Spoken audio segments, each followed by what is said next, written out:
بسم اللہ الرحمن الرحیم۔ السلام علیکم۔ میرا نام فرقان قریشی ہے اور آج آپ سیرت النبی سیریز کی 12ویں قسط دیکھنے والے ہیں۔ آج سے سیریز کا فارمیٹ تھوڑا سا چینج ہو رہا ہے۔ دیکھیے، اب تک ہم نبی کریم حضرت محمد صلی اللہ علیہ وسلم کی مکہ میں گزری زندگی کو ڈسکس کر رہے تھے کہ جس کے متعلق ڈیٹا کوئی بہت زیادہ میسر نہیں تھا۔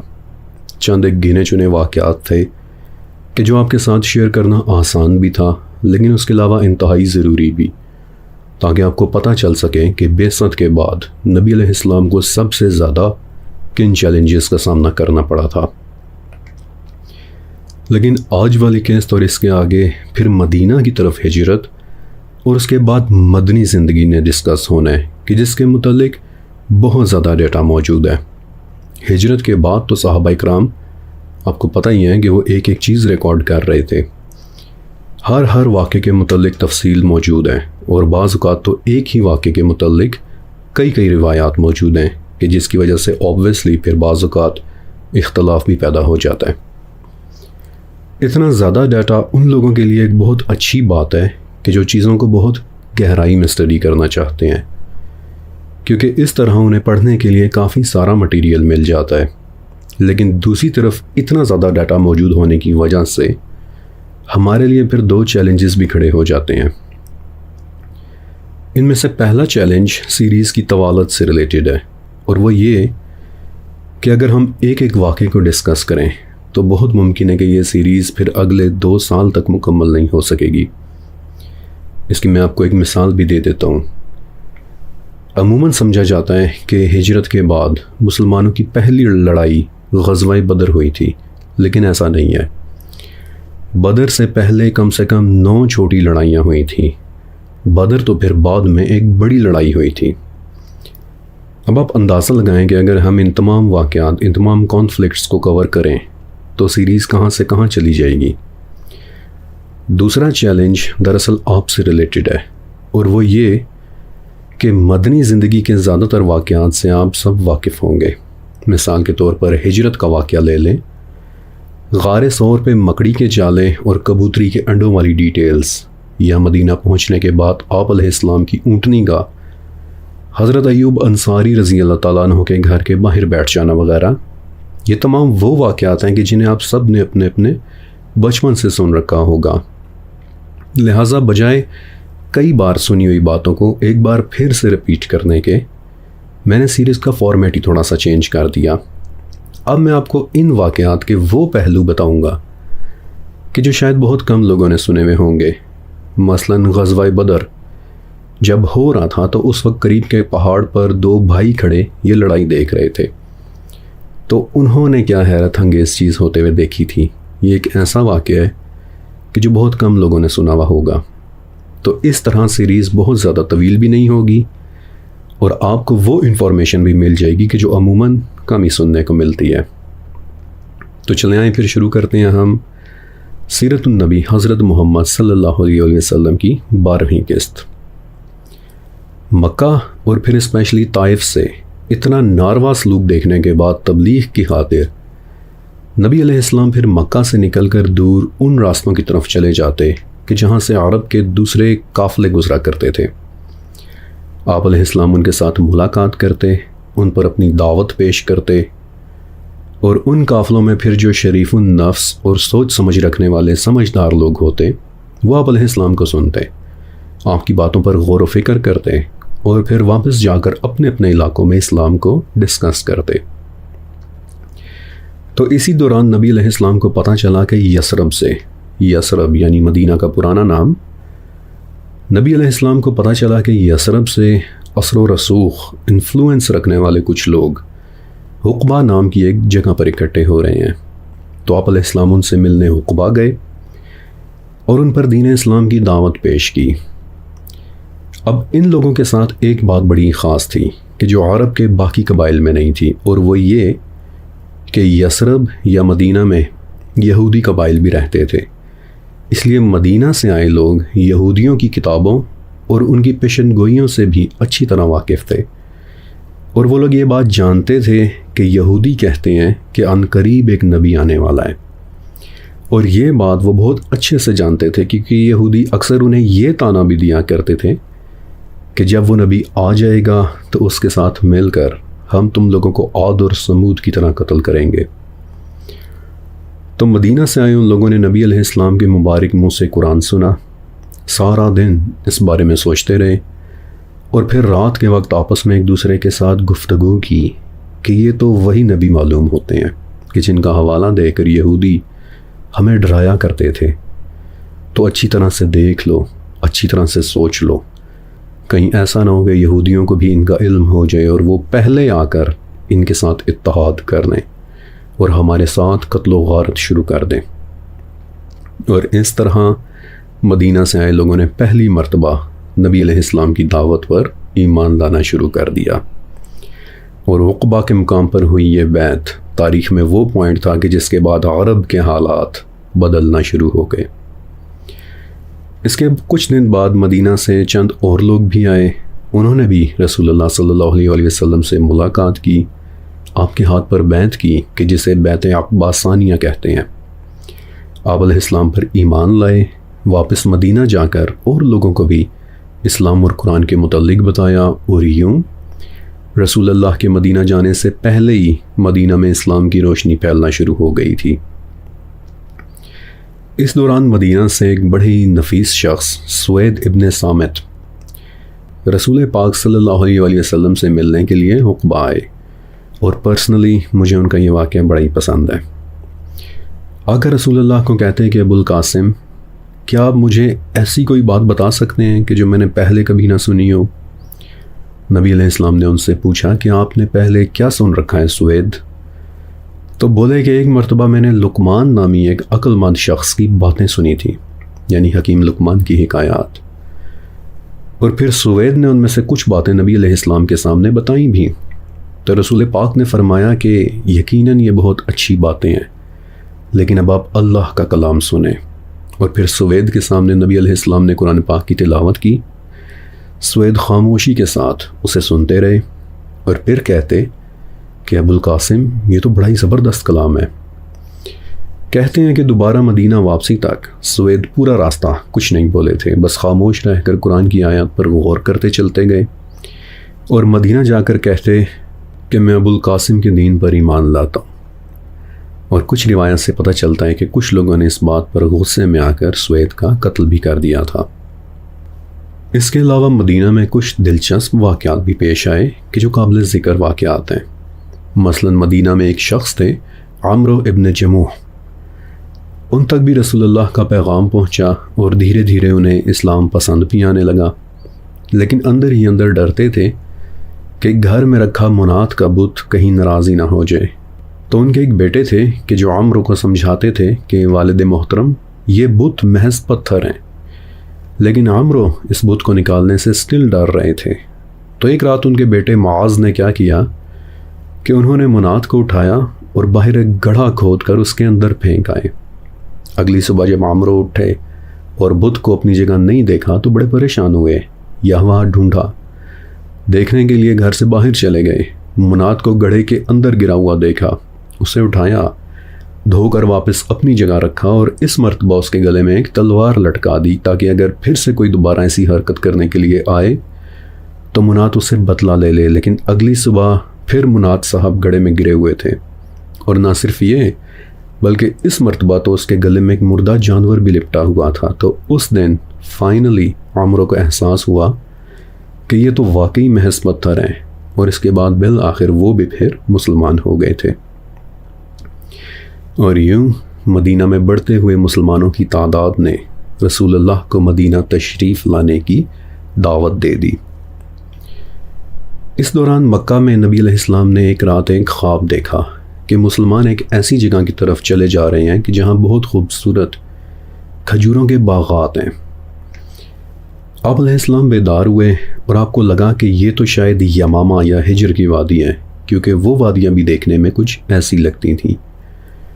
لیکن پھر یہ خواب ایک بار پھر سے آیا، اور اس مرتبہ رسول اللہ نے واضح طور پر دیکھا کہ یہ خوبصورت باغات تو مدینہ شہر کی وادیوں میں ہیں، اور اسے دیکھ کر آپ سمجھ گئے کہ اب عنقریب مدینہ کی طرف ہجرت کا حکم آنے والا ہے۔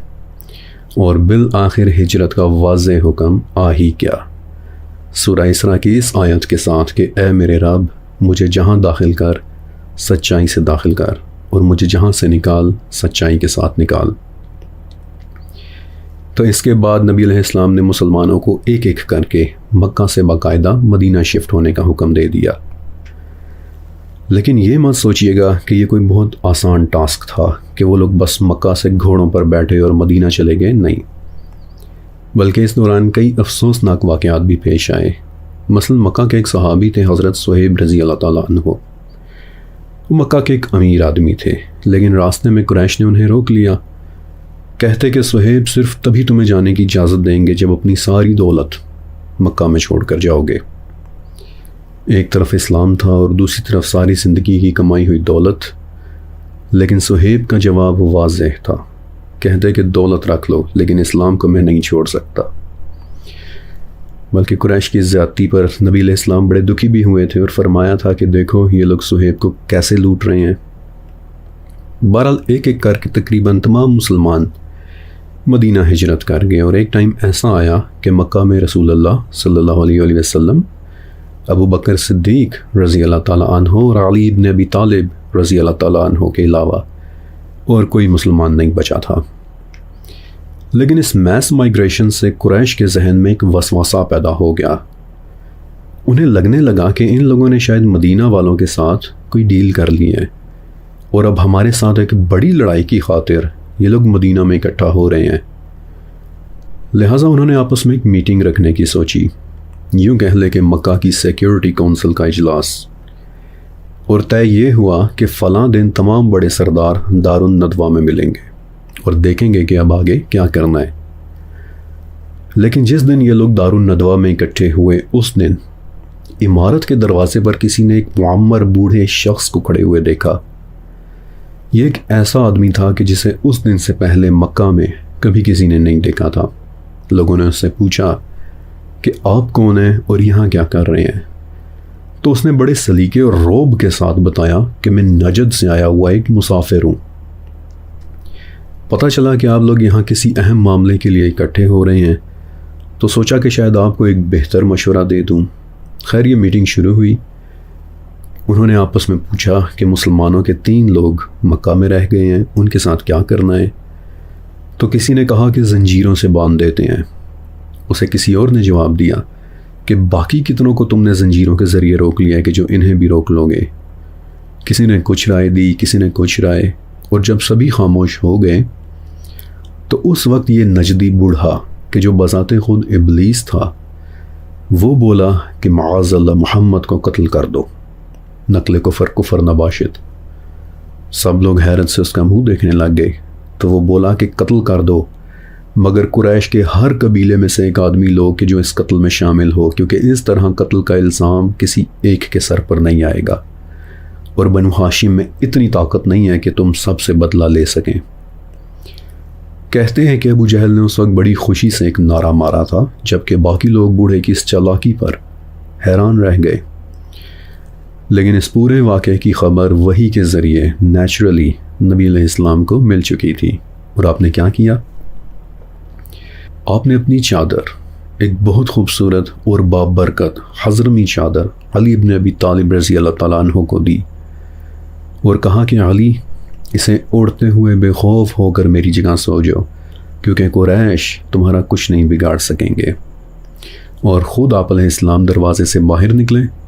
حالانکہ پلان کے مطابق قریش کے ہر قبیلے کا ایک ایک آدمی تلوار اٹھائے آپ کے دروازے کے باہر کھڑا ہوا تھا، لیکن ان میں سے ایک بھی شخص رسول اللہ کو نہیں دیکھ پایا تھا، یہاں تک کہ آپ علیہ السلام نے مٹی اٹھا کر ان کے سروں پر پھینکی اور سورہ یاسین کی تلاوت کرتے ہوئے ان کے درمیان سے نکل کر گزر گئے، لیکن نہ تو وہ لوگ آپ علیہ السلام کو دیکھ سکے اور نہ ہی آپ علیہ السلام کی آواز سن سکے۔ اللہ اکبر۔ وہ لوگ نبی علیہ السلام کو کیوں نہیں دیکھ سکے تھے؟ اگر آپ سورہ یاسین کی 9 نمبر آیت کو دیکھیں تو اس میں ایک پردے کا ذکر ہے کہ جو اگر سامنے آ جائے تو نظر آنا بند ہو جاتا ہے۔ اب اگر میں اس پردے کی نیچر کے متعلق بتانا شروع کروں تو پھر ویورز کہتے ہیں کہ سر آپ نے ویوز کی خاطر ایک کو چھوڑ کر دوسرا ٹاپک شروع کر لیا ہے۔ حالانکہ دیکھا جائے تو میں کون سا اپنی زندگی کی کہانی سنا رہا ہوں کہ جس سے کسی کو اپنا وقت ضائع ہوتا محسوس ہونے لگتا ہے، بلکہ اگر میں کوئی انفارمیشن دیتا بھی ہوں تو اس کا مقصد آپ کو صرف ایڈیشنل انفو دینا ہوتا ہے، لیکن پھر ہمیشہ یہ کمپلین آتی ہے کہ سر آپ ٹاپک سے ہٹ کر ادھر ادھر کی بتانا شروع ہو جاتے ہیں۔ لہٰذا نظروں کو روک دینے والے اس پردے کو ہم نہیں ڈسکس کرتے، اپنے ہجرت کے ٹاپک پر ہی اسٹک رہتے ہیں۔ تو یہ وہ پوائنٹ تھا کہ پھر جہاں سے آگے ہجرت مدینہ کا سفر شروع ہوا، اسلامی تاریخ کا ایک ایسا واقعہ کہ جس میں تقریباً کوئی اختلاف نہیں ہے۔ 13 سال تک مکہ میں ایک سخت زندگی گزارنے کے بعد نبی علیہ السلام اپنے پیارے دوست حضرت ابوبکر صدیق رضی اللہ تعالیٰ عنہ کے ساتھ مدینہ کی طرف ہجرت کر گئے۔ ایک ایسا موقع کہ جہاں سے ہمارا اسلامی کیلنڈر شروع ہوا تھا۔ آج اس ویڈیو کی ریکارڈنگ کے وقت ذی القعدہ کی 22 تاریخ اور سن 1446 ہجری ہے، اور اس کیلنڈر کا آغاز، یہ جو تاریخ میں آپ کو بتا رہا ہوں، اس کا آغاز نبی پاک حضرت محمد صلی اللہ علیہ وسلم کے اس ہجرت والے سفر سے ہوا تھا۔ نبی علیہ السلام اور صدیق اکبر مکہ سے مدینہ کی طرف چل پڑے، اور پیچھے مکہ میں کفار نے جب علی بن ابی طالب رضی اللہ تعالیٰ عنہ کو آپ علیہ السلام کی جگہ سوتے دیکھا تو روایات سے پتہ چلتا ہے کہ وہ زبردستی انہیں کعبہ تک لے گئے اور ایک طرح سے انہیں اریسٹ کر لیا، انٹروگیشن کی خاطر اپنی کسٹڈی میں رکھ لیا کہ شاید ان سے کوئی خبر مل جائے۔ لیکن جب کچھ نہ مل سکا تو ابو جہل صدیق اکبر کے گھر گیا، دروازہ کھٹکھٹایا، آپ کی بیٹی اسما رضی اللہ تعالیٰ عنہ باہر نکلی اور ان سے پوچھنے لگا کہ تمہارے والد کہاں ہیں؟ جب انہوں نے جواب دیا کہ مجھے نہیں پتا تو اس بدبخت نے انہیں اتنی زور کا تھپڑ مارا کہ ان کے کان سے بالیاں نکل کر نیچے زمین پر گر گئیں۔ دوسری طرف رسول اللہ اور صدیق اکبر مدینہ کے راستے میں تھے، اور ابو بکر صدیق رضی اللہ تعالیٰ عنہ کے غلام تھے عامر ابن فہیرہ رضی اللہ تعالیٰ عنہ۔ وہ ان کی اس طرح ہیلپ کر رہے تھے کہ جہاں جہاں سے یہ حضرات گزرتے وہاں وہاں عامر اپنی بکریوں کو لے کر چلتے رہتے تاکہ ریت اور مٹی سے ان دونوں کے فٹ پرنٹس ساتھ ساتھ غائب ہوتے چلے جائیں اور ان کے ذریعے کفار کہیں انہیں ٹریک نہ کر لیں۔ لیکن رسول اللہ کس طرف جا رہے تھے بالآخر مکہ والوں کو اس بات کا علم ہو ہی گیا، لیکن ہوا کس طرح، یہ ایک بڑی حیرت انگیز سی بات ہے۔ اپنے سفر کے دوران رسول اللہ نے دراصل ایک جگہ سٹاپ کیا تھا، ایک جھونپڑی کے پاس کہ جہاں چند بکریاں بندھی ہوئی تھیں، اور ان بکریوں کی مالکہ کا نام تھا ام معبد، صحراؤں میں رہنے والی ایک مضبوط خاتون۔ نبی علیہ السلام نے ان سے پوچھا کہ ام معبد، کیا آپ کی بکریوں سے ہمیں کچھ دودھ مل سکتا ہے؟ حالانکہ ان کی بکریاں بڑی کمزور اور لاغر تھیں، لیکن معجزاتی طور پر اس دن بکریوں نے جتنا دودھ وہ دے سکتی تھیں اتنا دودھ دیا۔ ام معبد کے تمام برتن بھر گئے، اور یہ بات انکلیئر ہے کہ اس وقت وہاں سے اللہ تعالیٰ کی کون سی مخلوق گزر رہی تھی، لیکن وہاں سے کوئی مخلوق گزری، اور صدیق اکبر رضی اللہ تعالیٰ عنہ کی وہی بیٹی اسما جنہیں ابو جہل نے مارا تھا، وہ کہتی ہیں کہ ہم نے مکہ میں ایک آواز سنی۔ وہ آواز چلتی چلی جا رہی تھی اور اس کے کہنے والا دکھائی نہیں دیتا تھا، لیکن ہم سب نے سنا کہ صحرا کی طرف سے ایک آواز چلتی چلی آ رہی ہے، اور وہ کہہ رہی ہے کہ ام معبد کے خیمے میں آنے والوں پر سلامتی، تم ان خاتون اور ان کے بھرے ہوئے برتنوں سے پوچھ لو کہ آنے والے بہت مبارک تھے، تم اگر ان کی بکریوں سے پوچھ لو تو وہ تک گواہی دے دیں گی کہ آنے والے بہت مبارک تھے۔ اور یہ کہتی ہوئی وہ آواز مکہ کے پہاڑوں کی طرف چڑھتی چلی جا رہی تھی۔ اسما رضی اللہ تعالیٰ عنہ بتاتی ہیں کہ اس آواز کے آنے تک مکہ میں کسی کو کچھ نہیں پتا تھا کہ رسول اللہ کہاں ہیں، لیکن سب نے نوٹس کیا کہ یہ آواز اس طرف سے چلتی چلی آ رہی ہے کہ جس طرف مدینہ ہے، اور اس طرح قریش والوں کو اندازہ ہو گیا کہ یقیناً رسول اللہ بھی مدینہ ہی کی طرف گئے ہوں گے۔ لیکن وہ آواز تھی کس مخلوق کی، یہ بات شاید اب ہمیں کبھی پتہ نہیں چل سکے گی۔ جب مکہ والوں کو اس بات کا علم ہو گیا تو انہوں نے ایک طرح کی باؤنٹی مقرر کر دی کہ ابو بکر اور محمد صلی اللہ علیہ وسلم کو زندہ یا ادروائز کیپچر کرنے والے کے لیے 100 اونٹ کا انعام ہوگا۔ آج کی تاریخ میں یہ رقم تقریباً 7-8 کروڑ روپیہ بنتی ہے، اور اس وقت تو آپ امیجن کر سکتے ہیں کہ یہ کتنی بڑی بات رہی ہوگی۔ خیر مکہ میں ایک شخص تھے سراقہ ابن مالک رضی اللہ تعالیٰ عنہ، بعد میں مسلمان ہو گئے تھے۔ کہتے ہیں کہ جب مجھے پتہ چلا کہ رسول اللہ اور صدیق اکبر پر اتنی بڑی باؤنٹی رکھی گئی ہے تو میرے دل میں خیال آیا کہ کیوں نہ میں انہیں اکیلا ہی جا کر کیپچر کر لوں۔ تو میں اپنا گھوڑا لے کر مدینہ جانے والے راستے پر نکل پڑا، اور کچھ آگے جانے کے بعد دور سے مجھے دونوں صاحب مدینہ کی طرف جاتے ہوئے دکھائی دیے۔ میں محتاط ہو کر چھپ کر ان کی طرف بڑھنے لگا اور نوٹس کیا کہ رسول اللہ قرآن کی تلاوت کر رہے ہیں، جبکہ صدیق اکبر بار بار پیچھے مڑ کر دیکھ رہے ہیں۔ آپ ایک منٹ کے لیے امیجن کریں، اس منظر کو امیجن کریں۔ ابو بکر صدیق اس وقت نبی علیہ السلام کے لیے کتنے پروٹیکٹیو ہوئے تھے۔ سراقہ کہتے ہیں کہ میں رسول اللہ کے اتنا قریب پہنچ گیا کہ مجھے ان کی تلاوت کی آواز بھی سنائی دینے لگی، لیکن اچانک مجھے احساس ہوا کہ میرے گھوڑے کی اگلی ٹانگیں ریت کے اندر دھسنا شروع ہو گئی ہیں۔ میں تھوڑا سا گھبرا گیا کہ یہ شاید محمد کی تلاوت کی وجہ سے ہے۔ چنانچہ میں نے انہیں آواز دی اور کہا کہ محمد، میں آپ کو کوئی نقصان پہنچانے نہیں آیا، آپ مجھے اور میرے گھوڑے کو واپس جانے دیں۔ نبی علیہ السلام رک گئے اور انہوں نے مسکرا کر میرے لیے دعا کی، اور میں نے دیکھا کہ گھوڑے نے بڑے آرام سے ریت میں پھنسی ٹانگیں باہر نکال لی ہیں۔ میں تھوڑی دیر کے لیے رکا رہا، لیکن پھر میرے دل پر سونگٹوں کا لالچ حاوی آ گیا اور میں پھر سے آگے بڑھا تھا کہ آپ علیہ السلام کو پکڑ لوں، لیکن اس مرتبہ تو میرے گھوڑے نے ایک زوردار چیخ ماری اور پیٹ تک ریت کے اندر دھنس گیا، یہاں تک کہ اس ٹائم مجھے اندازہ ہو گیا کہ میں محمد صلی اللہ علیہ وسلم تک نہیں پہنچ سکتا۔ چنانچہ اس مرتبہ میں نے سچے دل سے کہا کہ ٹھیک ہے، اب میں آپ کا پیچھا نہیں کروں گا، اگر آپ میرے سامان میں سے بھی کچھ لینا چاہتے ہیں تو وہ بھی لے لیں۔ نبی علیہ السلام نے کہا کہ نہیں، تم بس اپنے آپ کو روکے رکھو اور کسی اور کو ہم تک نہ پہنچنے دینا۔ لیکن پھر اچانک رسول اللہ خاموش ہو گئے اور پھر بولے کہ سراقہ، اس وقت تمہارا کیا حال ہوگا کہ جب تمہیں کسرا کے کنگن پہنائے جائیں گے۔ آپ امیجن کریں کہ جب نبی علیہ السلام خاموش ہوئے ہوں گے اور پھر اچانک سے کتنی بڑی سٹیٹمنٹ دی ہوگی۔ ان مناظر کو امیجن کر کے جسم میں ایک لہر سی دوڑ جاتی ہے۔ سراقہ نے پوچھا، آپ کا مطلب کسرا یعنی ایران کا بادشاہ، کیا اس کے کنگن میرے ہاتھوں میں ہوں گے؟ آپ نے فرمایا ہاں۔ سراقہ خاموش ہو گئے اور پھر وہاں سے واپس چلے گئے، اور کہتے ہیں کہ راستے میں مجھے جو بھی قریش والا ملتا میں اسے کہہ دیتا کہ رسول اللہ یہاں نہیں ہے، اور تمہیں پتہ ہی ہے کہ مجھے ان راستوں کے متعلق کتنے اچھے طریقے سے علم ہے۔ نبی علیہ السلام کی سراقہ بن مالک کے متعلق یہ پیشن گوئی کئی سال بعد عمر ابن خطاب رضی اللہ تعالیٰ عنہ کے زمانے میں پوری ہوئی تھی کہ جب ایران فتح ہوا اور مال غنیمت میں ایران کے بادشاہ کسرا کے کنگن بھی آئے تھے، اور عمر ابن خطاب نے سراقہ بن مالک کو جب وہ کنگن پہنائے تو سراقہ کہتے ہیں کہ میں پھوٹ پھوٹ کر رونے لگ گیا، اور مجھے رسول اللہ کی وہ بات یاد آ گئی کہ سراقہ، اس وقت تمہارا کیا حال ہوگا کہ جب تمہیں کسرا کے کنگن پہنائے جائیں گے۔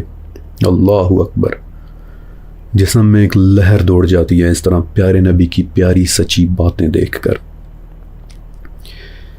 ہجرت کے سفر کے دوران غار ثور والا واقعہ بھی ہوا کہ جو یقیناً آپ سب نے اپنے بچپن سے سن رکھا ہوگا کہ کیسے نبی علیہ السلام اور صدیق اکبر ثور نامی ایک غار میں رکے، اور اس کے منہ پر راتوں رات مکڑی نے ایک جالا بن دیا اور کبوتری نے اس کے دہانے پر انڈے دے دیے کہ جو یقیناً اللہ کے حکم سے تھا، تاکہ اگر کوئی اس غار تک پہنچ بھی جائے تو اسے لگے کہ اس غار کے اندر تو کوئی جا سکتا ہی نہیں ہے، کیونکہ اگر کوئی گیا ہوا ہوتا تو یقیناً یہ جالا ٹوٹا ہوا ملتا، اور ایسا ہوا بھی۔ مکہ کے سردار اس غار تک پہنچے بھی، اور ابو بکر صدیق رضی اللہ تعالیٰ عنہ بتاتے ہیں کہ ہمیں ان کے پاؤں تک دکھائی دے رہے تھے، لیکن جالا اور انڈے کو دیکھنے کے بعد وہ لوگ اس غار کو نظر انداز کر کے آگے چل دیے۔ روایات سے پتہ چلتا ہے کہ صدیق اکبر اور رسول اللہ صلی اللہ علیہ وآلہ وسلم 3 دن تک اس غار میں رہتے رہے تھے۔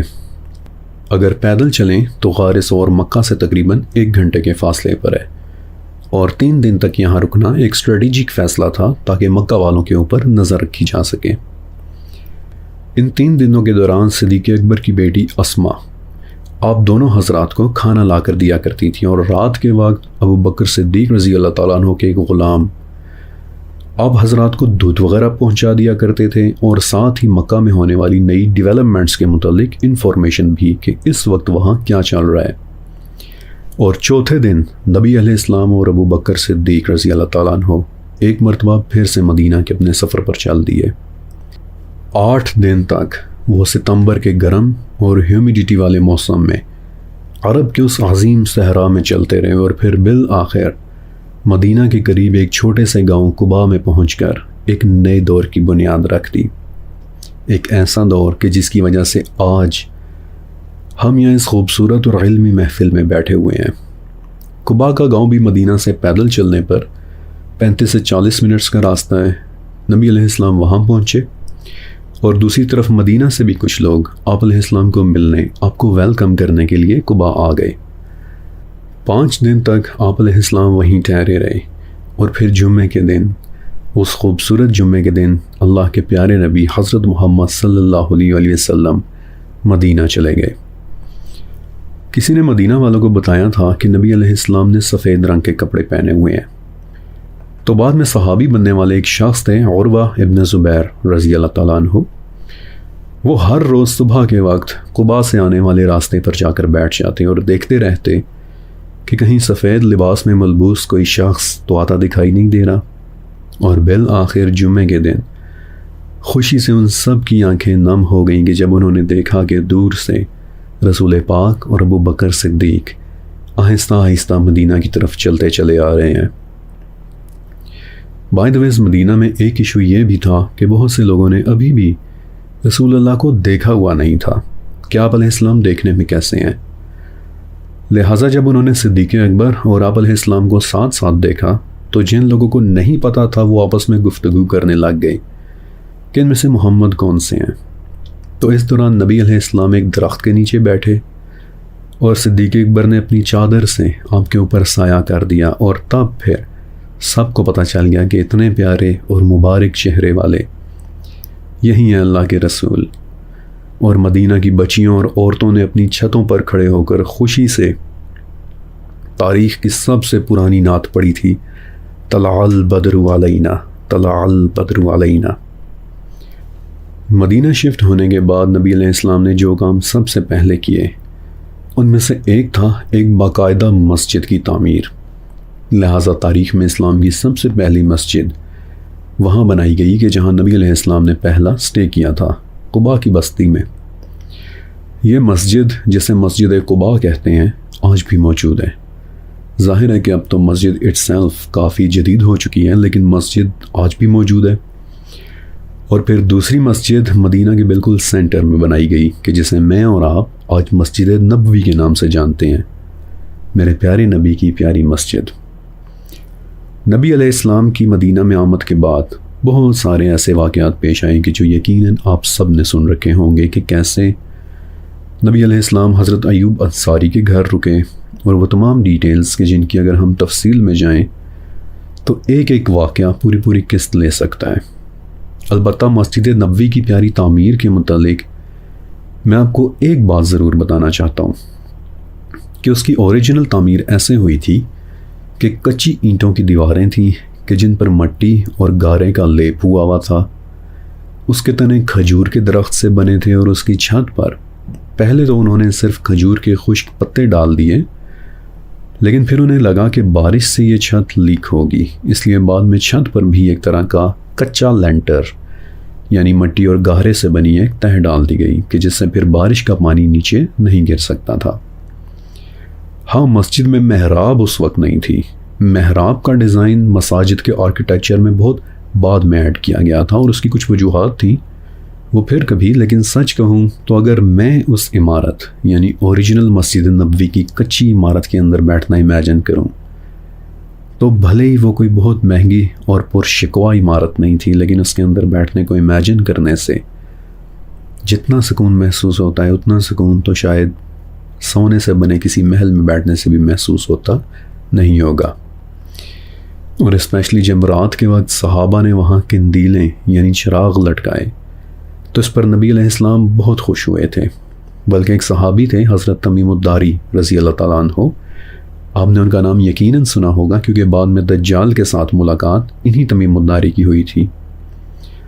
کتاب الصحابہ للمدینی میں لکھا ہے کہ شام کو تمیم الداری زیتون کا تیل اور ایک رسی لے کر آئے اور اس میں بڑی خوبصورتی سے ایک چراغ جلا کر لٹکایا. تو رسول اللہ نے پوچھا کہ یہ روشنی کس نے جلائی ہے؟ بتایا گیا کہ تمیم ابن اوس یعنی تمیم الداری نے. تو رسول اللہ نے دعا دی اور فرمایا کہ تمیم، تم نے تو اسلام کو روشن کیا ہے، اللہ تعالیٰ دنیا اور آخرت میں تمہیں روشنی دے گا. لیکن جو بات میں آپ کو بتانا چاہتا تھا وہ یہ ہے کہ مسجد نبوی کے گرد رسول اللہ نے اپنے لیے 2 حجرے بھی تعمیر کروائے تھے جہاں آپ اور آپ کے مبارک گھر والے رہتے تھے. لیکن پھر ایونچولی ان 2 حجروں کی تعداد 9 ہو گئی. انہیں حجرات مقدسہ کہتے ہیں اور انہیں آپ نے اپنے ذہن میں رکھنا ہے. ویڈیو کے آخر میں آپ کو حجرات مقدسہ کے متعلق ایک بہت ہی دل کو چھو لینے والی بات بتانے والا ہوں. مسجد نبوی صرف ایک مسجد نہیں تھی، یہ اس سرزمین پر اس وقت مسلمانوں کی سب سے بڑی عبادت گاہ، ان کا کمیونٹی سینٹر، ان کی یونیورسٹی اور مسلمانوں کے ایڈمنسٹریٹو امور کو مینج کرنے والا ایک ادارہ ہوا کرتی تھی. وہیں بیٹھ کر نبی علیہ السلام مسلمانوں کو تعلیم دیا کرتے تھے اور اس دوران ایک حیرت انگیز واقعہ بھی پیش آیا، اور یہ واقعہ ہے ستون حنانہ یعنی روتے ہوئے ایک ستون کا. میں نے آپ کو بتایا تھا کہ مسجد نبوی میں ستونوں کے طور پر کھجور کے تنوں کا استعمال ہوا تھا. تو ایسا ہی ایک تنا تھا کہ جس سے ٹیک لگا کر نبی علیہ السلام صحابہ کو قرآن کی تعلیم دیا کرتے تھے. لیکن پھر جیسے جیسے صحابہ زیادہ ہوتے گئے ان کا آپ علیہ السلام کو دیکھنا مشکل ہوتا گیا، کیونکہ ظاہر ہے کہ باقی سب کی طرح نبی علیہ السلام بھی زمین کے اوپر انہی کے لیول پر بیٹھے ہوتے تھے. تو انس بن مالک رضی اللہ تعالیٰ عنہ بتاتے ہیں کہ ہم نے رسول اللہ کو 2 قدموں اونچا ایک چھوٹا سا ممبر بنا کر دے دیا تاکہ آپ تنے سے ٹیک لگانے کے بجائے ممبر پر بیٹھ کر خطبہ دے سکیں اور تمام صحابہ آپ کو دیکھ بھی سکیں. لیکن جس دن نبی علیہ السلام نے ستون سے ٹیک لگانی چھوڑی، اس دن انس بن مالک بتاتے ہیں کہ ہم نے اپنے کانوں سے سنا کہ تنے میں سے ایسی آواز آ رہی ہے کہ جیسے کوئی گم شدہ بچہ بلک بلک کر رو رہا ہوتا ہے. نبی علیہ السلام ممبر سے اترے، چل کر اس ستون تک گئے، اسے اپنے سینے سے لگایا. لیکن انس بتاتے ہیں کہ جو ہی آپ نے اسے چھوا وہ مزید اونچی آواز میں زور زور سے ہچکیاں لے کر رونے لگا. آپ نے قریب ہو کر اس سے سرگوشی میں کوئی بات کہی اور تب کہیں جا کر وہ ستون خاموش ہوا تھا. صحابہ بتاتے ہیں کہ وہ ستون ایسے رو رہا تھا کہ جیسے کوئی بچہ روتا ہے. زیادہ تر لوگوں نے اس واقعے کو یہیں تک رپورٹ کیا ہے، لیکن میری خواہش تھی کہ اس بات کی مزید ڈیٹیلز میں جاؤں کہ نبی علیہ السلام نے اس ستون کو کیا کہا تھا.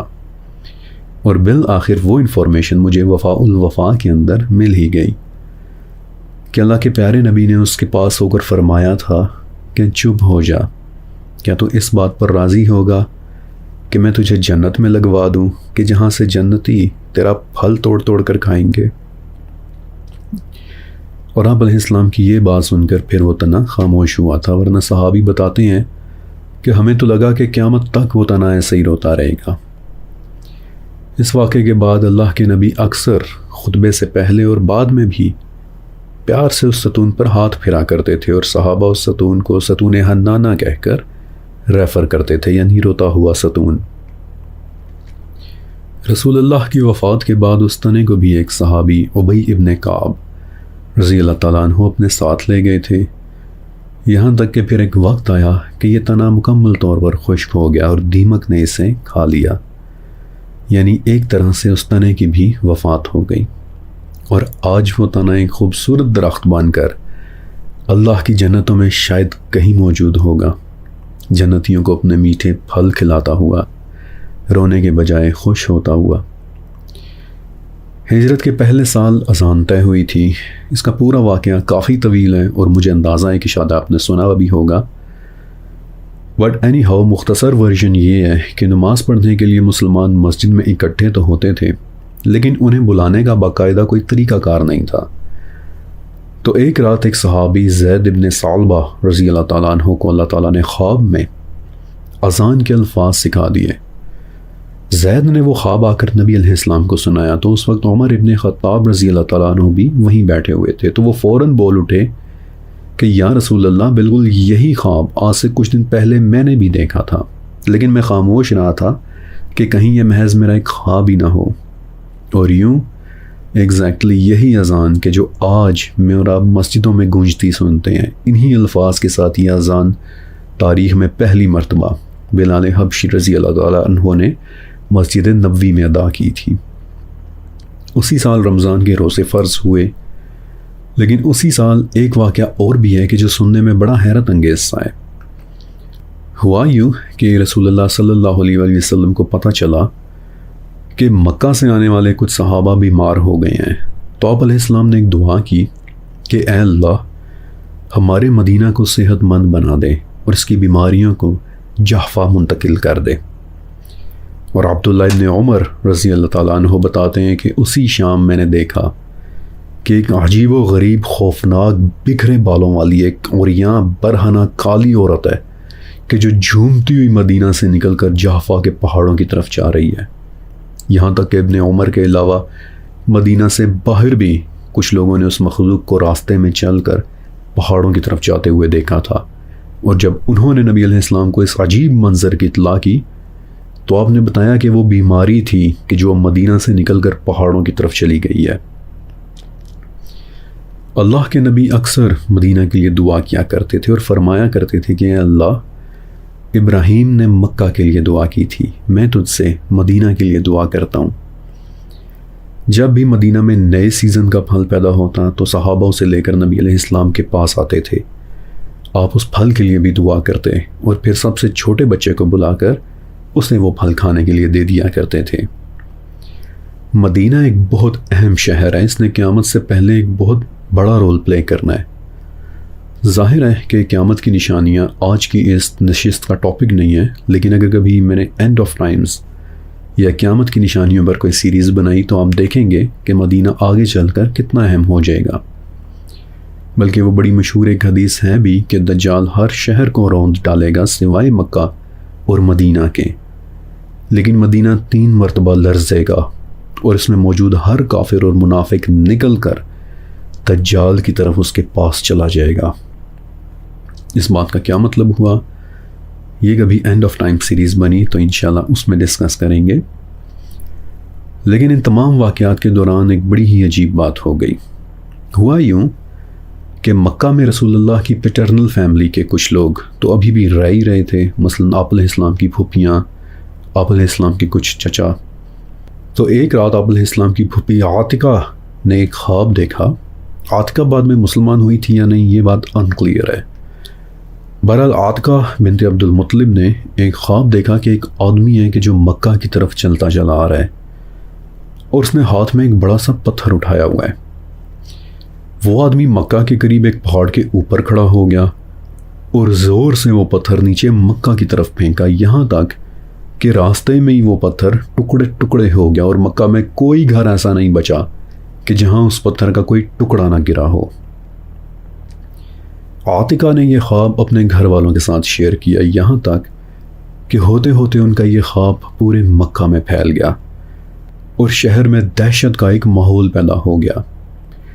نیچرلی وہ لوگ یہ سمجھنے لگے کہ خواب والے وہ شخص محمد تھے اور اب وہ مکہ پر حملے کی تیاریاں کر رہے ہیں، اور بیسیکلی یہ وہ خواب تھا کہ جس کی وجہ سے ہجرت کے دوسرے ہی سال مکہ اور مدینہ والوں کے درمیان ایک بڑی لڑائی ہو گئی کہ جسے میں اور آپ غزوہ بدر کہتے ہیں۔ غزوہ بدر ایگزیکٹلی کیسے شروع ہوا، اس میں مسلمانوں کی بیٹل فارمیشن کیا تھی، اس کے محرکات کیا تھے، بیٹل کے دوران کیا کچھ ہوا، یا پھر بعد میں اس کے کیا نتائج نکلے، یہ ایک بہت بہت بہت طویل گفتگو ہے۔ میرا نہیں خیال کہ 2 قسطیں بھی اسے مکمل طریقے سے کور کر پائیں گی، لیکن غزوہ بدر کے واقعات میں سے ایک بات ایسی ہے کہ جو میں آپ کے ساتھ ضرور شیئر کرنا چاہتا ہوں، اور وہ یہ کہ اس بیٹل میں فرشتے بالخصوص شامل ہوئے تھے، اور یہ بات قرآن پاک میں مینشن ہے، آل عمران کی 123 اور 124 نمبر آیت، کہ جس میں اللہ تعالیٰ فرما رہے ہیں کہ بدر میں جب تم لوگ انتہائی کمزور تھے تو ہم نے تمہاری مدد کے لیے 3000 فرشتے بھیجے۔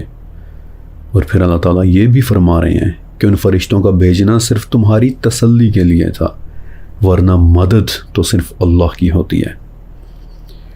لہٰذا یہ بات کنفرم ہے کہ بدر کی لڑائی میں مدد کے لیے فرشتے آئے تھے، لیکن کیا ہمارے پاس اس حوالے سے کوئی واقعہ موجود ہے کہ جس سے ہمیں اندازہ ہو سکے کہ کیسے غزوہ بدر باقی لڑائیوں سے مختلف تھی؟ تو جی، ایسے 2 واقعات ہیں۔ ابن عباس رضی اللہ تعالیٰ عنہ بتاتے ہیں کہ بدر ہونے کے طویل عرصے بعد بنو غفار کے ایک آدمی نے مجھے بتایا، اور آپ کو یاد ہوگا کہ بنو غفار پہاڑوں میں رہنے والے بڑے سخت لوگ تھے کہ جو قافلوں وغیرہ کو لوٹ لیا کرتے تھے۔ تو اس آدمی نے ابن عباس رضی اللہ تعالیٰ عنہ کو بتایا کہ جب بدر کی لڑائی ہو رہی تھی تو اس وقت میں اور میرا ایک کزن ہم لوگ اونچے پہاڑ پر چڑھ کر ایک ایسی جگہ کھڑے ہو گئے کہ جہاں سے ہمیں بدر کی لڑائی صاف نظر آ رہی تھی، لیکن ہمیں کوئی اور نہیں دیکھ سکتا تھا، اور اس طرح چھپ کر دیکھنے کے پیچھے ہمارا یہ مقصد تھا کہ ہم لڑائی دیکھیں گے اور جو بھی جیتنا ہوا بعد میں اتر کر ہم اس کے ساتھ شامل ہو جائیں گے اور مال غنیمت لوٹیں گے۔ تو ابھی ہم لڑائی دیکھ ہی رہے تھے کہ اچانک آسمان سے گھوڑوں کے ہنہنانے کی آواز آئی، اور پھر ایک زوردار کڑاکا ہوا کہ جیسے کسی نے اپنا کوڑا چلایا ہو، اور ایک باروب اور گرجدار آواز میں کسی نے کہا ہے زوم، اور اس آواز کی صرف دہشت سے ہی میرے کزن کا دل پھٹ گیا، یعنی اس کو ہارٹ اٹیک ہو گیا، اور خوف کے مارے میں بدک کر ایک چٹان کے پیچھے بیٹھ گیا کہ جہاں تمام لڑائی پھر میں خوف کے مارے ہی کانپتا رہا تھا۔ بائی دی وے، اس لفظ ہے زوم کے متعلق ابھی میں ایک بات شیئر کروں گا بھی، لیکن ایک اور واقعہ کہ جو نیچے بدر کے میدان میں لڑائی لڑنے والے ایک صحابی نے سنایا تھا۔ کہتے ہیں کہ میں کافر کے پیچھے بھاگ رہا تھا کہ اچانک میں نے اوپر سے ایک آواز سنی، ایک دم ہے زوم۔ میں نے اچانک گھبرا کر اوپر کی طرف دیکھا، وہاں کوئی نہیں تھا۔ میں نے دوبارہ نیچے کی طرف دیکھا اور دیکھا کہ وہی کافر جس کے پیچھے میں بھاگ رہا تھا وہ خون میں لت پت زمین پر گرا پڑا ہے، اس کے ناک کی ہڈی ٹوٹی ہوئی ہے، اور چہرہ ایسے ہو گیا ہے کہ جیسے کسی نے کوئی بہت طاقتور چیز اسے بہت زوردار طریقے سے اس کے منہ پر ماری ہو۔ اس کا چہرہ مکمل طور پر پھٹ چکا تھا۔ بعد میں اس صحابی نے جب رسول اللہ کو یہ واقعہ سنایا تو آپ نے فرمایا کہ اسے ایک ایسے فرشتے نے مارا تھا کہ جو تیسرے آسمان سے آیا تھا۔ اس واقعے نے مجھے بہت متاثر کیا، لہٰذا اس حوالے سے میں نے اپنے طور پر تھوڑی سی ریسرچ اور بھی کی، اور میں اس نتیجے پر پہنچا ہوں کہ جیسے ہیزوم اس فرشتے کے گھوڑے کا نام تھا۔ جب پہاڑ پر کھڑے 2 کزنز نے ہیزوم کے ہنہنانے کی آواز سنی تو فرشتے نے جیسے اسے روکتے ہوئے گرجدار آواز میں اس کا نام لیا تھا، ہیزوم، اور پھر اپنا کوڑا چلایا تھا کہ جو کزنز کو ایک کڑک کی طرح سنائی دیا تھا۔ اور پھر وہی فرشتہ جب اس نے ایک دم ہیزوم کہا، یعنی آگے بڑھو ہیزوم، تو اس وقت وہ فرشتہ کافر کے منہ کو چیر دینے کے لیے نیچے آ رہا تھا۔ 1 منٹ کے لیے امیجن کریں اس منظر کو۔ اللہ اکبر، کیسا طاقتور فرشتہ اور کیسا ہی طاقتور گھوڑا ہوگا ہیزوم۔ بہرحال بدر مسلمانوں کے لیے ایک بہت بڑی وکٹری تھی۔ اس میں کفار کے کئی بڑے سردار مارے گئے، ابو جہل فار ایگزامپل۔ یہ بات سچ ہے کہ ابو جہل پر معوذ اور معاذ رضی اللہ تعالیٰ عنہم نامی 2 کم عمر لڑکوں نے اٹیک کیا تھا، لیکن انہوں نے ابو جہل کو صرف فیٹلی وونڈ کیا تھا، یعنی اسے شدید ترین زخمی کیا تھا۔ لیکن جب لڑائی ختم ہو گئی تو عبداللہ ابن مسعود رضی اللہ تعالیٰ عنہ نے دیکھا کہ ابو جہل تو ابھی تک زندہ ہے اور اس کی سانسیں سٹل چل رہی ہیں۔ تو ابن مسعود اس کے قریب کھڑے ہوئے اور بولا کہ اللہ کے دشمن، کیا آج تجھے یقین آیا کہ کیسے اللہ نے تجھے رسوا کیا ہے؟ تو آگے سے آپ اس کا تکبر دیکھیں کہ اس وقت بھی وہ بولا کہ دکھ تو اس بات کا ہے کہ موت ہوئی بھی تو کسانوں کے ہاتھوں، کاش کہ مجھے کسی جنگجو نے مارا ہوتا۔ او بکریاں چرانے والے، آج کیا تو بہت بڑا ہو گیا ہے؟ یعنی اس نے ابن مسعود پر طنز کیا، کیونکہ ابن مسعود مکہ میں بکریاں چرایا کرتے تھے۔ لیکن پھر اس کے بعد ابن مسعود نے اسے وہیں پر ہی ختم کر دیا۔ آپ اس کی تلوار لے کر نبی علیہ السلام کے پاس گئے کہ جو نبی علیہ السلام نے واپس پھر عبداللہ ابن مسعود کو ہی دے دی تھی۔ بڑی خوبصورت تلوار تھی، اس پر چاندی کا بڑا انٹریکیٹ کام ہوا تھا۔ تلوار سے مجھے ایک اور واقعہ یاد آ گیا کہ بدر میں ایک صحابی تھے حضرت عکاشہ ابن محسن رضی اللہ تعالیٰ عنہ۔ تو لڑائی کے دوران ان کی تلوار ٹوٹ گئی اور رسول اللہ نے وہیں پر انہیں لکڑی کی ایک چھڑی پکڑا دی، اور دیکھنے والوں نے اپنی آنکھوں سے دیکھا کہ عکاشہ کے پاس آتے ہی وہ چھڑی ایک تیز دھار تلوار بن گئی ہے۔ بعد میں عکاشہ نے ساری زندگی اس تلوار کو اپنے پاس محفوظ رکھا تھا، اور ان کی وفات کے بعد یہ تلوار کئی صدیوں تک ان کی نسل میں چلتی رہی تھی، بلکہ عکاشہ نے اس کا ایک نام بھی رکھا تھا، عون، یعنی مدد، کیونکہ وہ رسول اللہ نے مدد کے طور پر انہیں عطا کی تھی۔ بہرحال بدر میں مسلمانوں کی فتح ہوئی، اور جتنے بھی کفار کی لاشیں تھیں وہ نبی علیہ السلام نے ایک بڑے سے گڑھے کے اندر ایک ساتھ پھینکوا دی، اور خود آپ علیہ السلام اس گڑھے کے کنارے کھڑے تھے، اور صحابہ نے دیکھا کہ آپ نام لے لے کر ان مرے ہوں کو مخاطب کر کے کہہ رہے ہیں کہ اے فلاں ابن فلاں، کیا اب تجھے اللہ کے وعدے پر یقین آیا؟ عمر ابن خطاب بولے کہ یا رسول اللہ، یہ لوگ تو مر چکے ہیں۔ تو نبی علیہ السلام نے فرمایا کہ یہ مجھے تم سے زیادہ سن رہے ہیں، فرق صرف اتنا ہے کہ آج یہ جواب نہیں دے رہے۔ اور ابو جہل کی لاش کے متعلق نبی علیہ السلام نے فرمایا تھا کہ یہ اس امت کا فرعون کہلایا جائے گا، اور ایسا ہی ہوا۔ اگر آپ نبی علیہ السلام کی اوورآل زندگی کو پڑھیں تو سچ تو یہ ہے کہ غیر مسلم بھی یہ کہنے پر مجبور ہو جاتا ہے کہ کیسی بابرکت اور معجزانہ زندگی تھی آپ کی۔ مثلا انس بن مالک رضی اللہ تعالیٰ عنہ بتاتے ہیں کہ ایک مرتبہ رسول اللہ ممبر پر کھڑے خطبہ دے رہے تھے کہ ایک آدمی کھڑا ہوا اور بڑے لجاجت آمیز لہجے میں بولا کہ یا رسول اللہ، خشک سالی اپنے عروج پہ ہے، مال ختم ہو گیا، مویشی ہلاک ہو گئے ہیں، اور ہمارے بچے بھوکا رہنے پر مجبور ہو گئے ہیں، آپ ہمارے لیے دعا کر دیں۔ انس بتاتے ہیں کہ اللہ کے نبی نے دعا کے لیے اپنے ہاتھ اوپر کیے، اور ابھی اپنے ہاتھ نیچے بھی نہیں کیے تھے کہ آسمان پر بڑے بڑے گہرے کالے بادل اکٹھا ہونا شروع ہو گئے ہیں، اور ابھی آپ ممبر سے نیچے اترے بھی نہیں تھے کہ آسمان سے بارش کے قطرے ٹپکنے لگے تھے، اور پھر سارا دن بارش ہوتی رہی تھی، یہاں تک کہ دوسرے دن بھی بارش ہوتی رہی، تیسرے دن بھی، حتیٰ کہ پورا ہفتہ گزر گیا، اور ایک مرتبہ پھر سے وہ آدمی فریاد کرتے ہوئے بولا کہ یا رسول اللہ، اب تو ہماری عمارتیں بھی گرنے لگ گئی ہیں، دعا کریں کہ یہ بارش رک جائے۔ اور دوبارہ اللہ کے نبی نے دعا کی، اور تب کہیں جا کر وہ بارش رک پائی تھی۔ جس دروازے سے وہ بادل آئے تھے اسی دروازے میں وہ بادل واپس چلے گئے۔ پھر علی ابن ابی طالب رضی اللہ تعالیٰ عنہ، ایک مرتبہ لوگوں نے نوٹس کیا کہ آپ وہ کپڑے پہنتے ہیں کہ جو آپ کو پسند ہوتے ہیں، یعنی دل کیا تو صرف ایک کرتا پہن کر آ گئے، چاہے شدید سردی کیوں نہ ہو، اور دل کیا تو آپ نے گرم چادر اوڑھ لی، چاہے کڑکتی گرمی کیوں نہ ہو۔ تو لوگوں نے پوچھا کہ علی، آپ کو سردی یا گرمی نہیں لگتی؟